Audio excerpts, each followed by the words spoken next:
Graça e paz a todos. Amados, vamos aqui dar uma breve estudada, bem curta mesmo, sobre a aliança.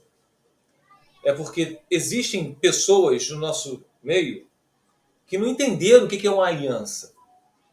Eu estou falando para os cristãos, tá? Eu não estou falando para aqueles que seguem uma mera religiosidade. Quando Deus, lá do início, ele resolve fazer uma aliança com o seu povo.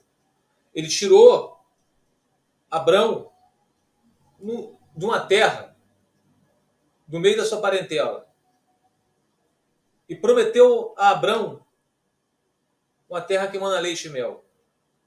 Então, Deus fez uma aliança com Abrão. Deus chamou Abrão. Então, meus amados, por aí nós podemos ver que Deus sempre honrou a aliança. Por isso, no decorrer de toda a Bíblia, nós vamos ver Deus restaurando e não quebrando a aliança. Por isso, lá no livro, se não me engano, de Jeremias, fala sobre o oleiro, o vaso. Vá à casa do oleiro, Jeremias. Lá você vai ver o oleiro forjando um vaso. E se vocês prestarem atenção, lá diz o quê? Fala assim, ó. E o vaso que o oleiro estava forjando, ele ficou defeituoso. E nota que ali o oleiro, ele não pega um outro barro para fazer um novo vaso. E do mesmo vaso, ele forja um novo, um perfeito. Então Deus foi sempre um Deus de restauração. É Deus de aliança, ele não quebra aliança. Vamos ver aqui agora, vou compartilhar a tela com vocês. Preste atenção nesse vídeo, meus amados.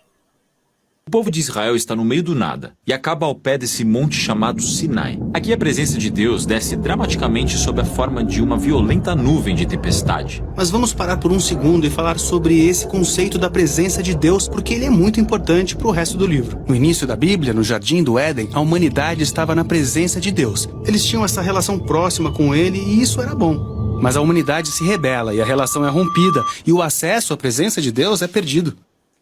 Vejam bem. Lá no início, no Jardim do Éden, o povo de Deus tinha uma relação direta com Deus. Adão e Eva. E eles tinham intimidade com o Criador. Mas Deus repudiou o povo. Notem, por isso que Deus fala que odeia o repúdio. E sempre faz uma comparação com o casamento. Tá? Continuando aqui. Mas Deus prometeu a Abraão que ele restauraria a sua bênção para todas as nações. E isso inclui essa restauração do relacionamento e do acesso à presença de Deus. Restauração. Estão notando?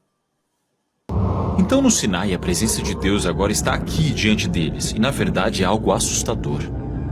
Ele está aqui para convidar Israel a essa relação única e próxima com ele. E a palavra usada para descrever esse relacionamento é aliança. Aliança.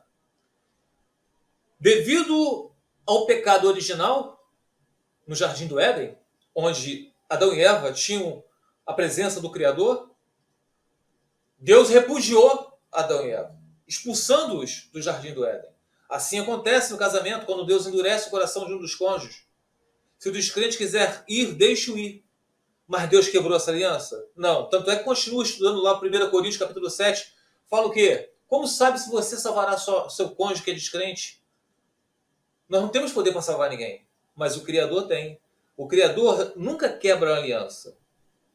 Tá bom? Eu estou falando daqueles que têm uma aliança com Deus, que existem muitos casamentos que não vão ser restaurados. Por quê? Porque ambos não têm essa aliança com Deus. Tanto o repudiado quanto o repudiador a Deus pertence. Então, estamos falando da aliança de Deus com os seus. Os eleitos, os escolhidos, os filhos de Deus. Todos somos criaturas de Deus, mas nem todos somos filhos de Deus. É como um contrato legal entre Deus e Israel. E é único, porque até agora Deus não pediu a Israel que fizesse nada em troca, apenas que confiasse nele. Mas aqui nessa montanha, Deus vai pedir a Israel que faça algo. Muitas coisas, na verdade. Ele dá a eles um conjunto de leis que inclui os 10 mandamentos. E se eles obedecerem a esses mandamentos, eles se tornarão o povo que representará Deus para as nações do mundo. Como um sacerdote faria. Sim, na verdade é isso que Deus os chama a se tornarem, um reino de sacerdotes. Tudo isso está conectado à promessa a Abraão, de que sua família se tornaria uma bênção para as nações. Então, meus amados, por aí vocês podem ver. Nós cristãos, os eleitos de Deus, nós temos que saber que nós temos que ser sal da terra. Os mandamentos não estão aí para nos colocar um jugo demasiado. A gente não é salvo por seguir mandamentos. Nós seguimos nós seguimos mandamentos porque somos salvos. Não são por obras. Não são pelas obras que nós fazemos que nos dá direito à salvação. Não. As obras são consequências dos eleitos de Deus, da graça divina, da salvação. Então, quando vocês falam de casamento, vocês vão fazer aquilo de acordo com a vontade do Senhor. Existem muitos casamentos aí que a pessoa era incrédula, mas depois um dos cônjuges vieram a ser temente ao Senhor. E o que aconteceu? Aí vocês escutam alguns pregadores dizendo que Deus levou em conta o tempo da ignorância, mas vocês podem continuar na segunda aliança. Não. Vocês têm que honrar a aliança divina. Porque se você pecar sabendo, vocês serão julgados. Mas também se vocês pecarem sem saber, vocês perecerão do mesmo jeito.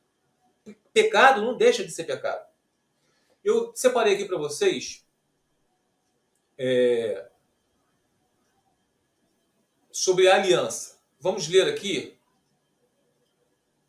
sobre o que diz esse capítulo.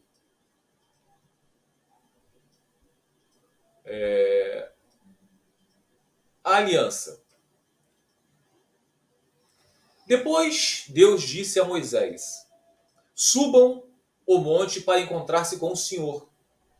Você e Arão, Nadab e Abiú, e 70 autoridades de Israel. Adorem à distância. 70 autoridades de Israel, porque Jetro, o pai da esposa de Moisés, havia falado com ele que estava com uma carga muito grande sobre aquele povo todo, que devia escolher pessoas para poder ajudá-lo a guiar aquele povo. E as causas mais difíceis eram dadas a Moisés. Então no versículo 2. Somente Moisés se aproximará do Senhor. Os outros não. O povo também não subirá com ele. Então Deus sempre colocou representantes aqui. Tanto é que depois nós vamos ver os sacerdotes, no decorrer de toda a Bíblia, do Antigo Testamento, que eles eram representantes de Deus na terra. Mas eram pecadores. Tanto é que eles precisavam expiar os seus pecados para não ser fulminado quando entrasse no Santo dos Santos. Mas depois veria aquele que é o sumo sacerdote de todos para sempre. Aquele que não tem pecado, que é o Jesus Cristo. Um só sacrifício. Não ano após ano. Foi o único sacrifício de Jesus.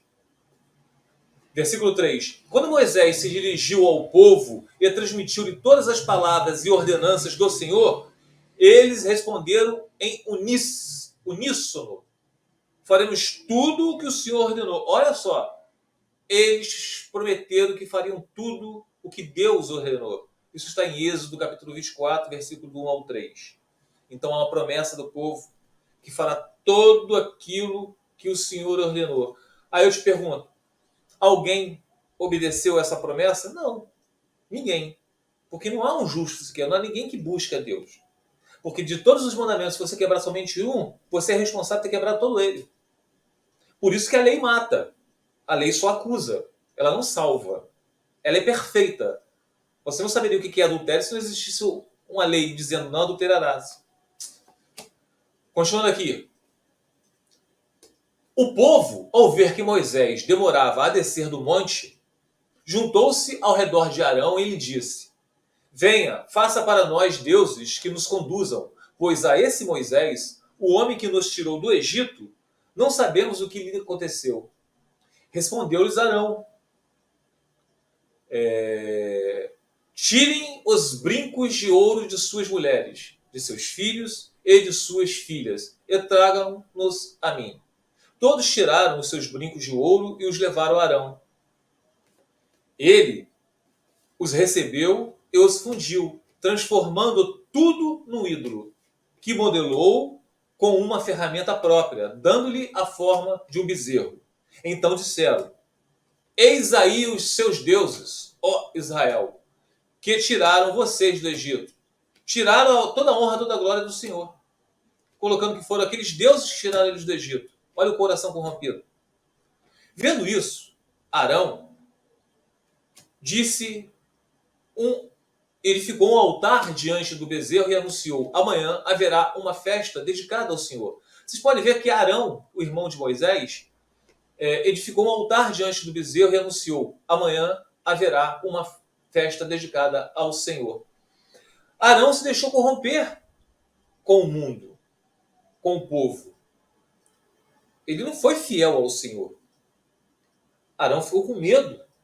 A verdade é essa. Na manhã seguinte, ofereceram holocaustos e sacrifícios de comunhão. O povo se assentou para comer e beber, e levantou-se para se entregar à farra. Então o Senhor disse a Moisés: desça, porque o seu povo, que você tirou do Egito, corrompeu-se. Isso está em Êxodo, capítulo 32, versículo 1 ao 7. Aí depois Moisés fala: risca aí o meu nome do livro da vida, que não sei o quê. Aí Deus fala para ele: só riscarei do nome do livro da vida quem pecar contra mim. Então, meus amados, o povo sempre foi de dura serviço. Sempre foi de dura serviço. Arão, o irmão de Moisés, ele deixou-se corromper pelo povo. É o que nós vemos muito nessas igrejas hoje em dia. Pastores pregando o evangelho antropocêntrico. Muitos deles, provavelmente, que a gente não pode afirmar, medo de perder dizimistas, ofertantes, de igreja ficar vazia, medo de perder seu carro de luxo, sua grande fartura de dinheiro, medo de perder fama. Então, pessoas que preferem agradar os homens do que agradar a Deus. E finalizando aqui, eu, porém, lhes digo: quem repudiar a sua mulher, não sendo por causa de relações ilícitas, olha só, relações ilícitas, e casar com outra, comete adultério. E quem casar com uma mulher repudiada do seu marido, adultera com ela. Amados, o que são relações sexuais ilícitas no casamento? É aquela relação que é contrária a quem é casado. Sair com a terceira pessoa para se deitar com ela, se masturbar, porque o teu corpo não pertence a você. Você não pode ter um prazer egoísta somente para dar prazer ao teu corpo. O seu corpo foi feito para dar prazer ao seu cônjuge. O que é mais uma relação sexual ilícita? Namorados fazerem sexo como se fosse marido e mulher. Por isso que Jesus falou para repudiar. Todas essas coisas são relações sexuais ilícitas. Assim como o povo, a aliança que Deus fez com o seu povo, eles fizeram bezerros de ouro. Foi uma relação ilícita. Mas Deus, o que Deus fez? Ele restaurou o seu povo, colocando um espírito novo neles, colocando no lugar do coração de pedra o coração de carne, como diz Ezequiel. Restaurando. Deus sempre procurou restauração. Amados, a aliança, ela só é rompida na morte. E finalizando aqui, 1 Coríntios, capítulo 7, versículo 39. A mulher está ligada a seu marido enquanto ele viver, mas se o seu marido morrer, ela estará livre para casar com quem ela quiser, contanto que ele pertença ao Senhor. Esta é a aliança do marido com sua esposa, da esposa com seu marido, de Deus com Israel e de Cristo com a igreja. Fiquem os irmãos na paz do Senhor Jesus.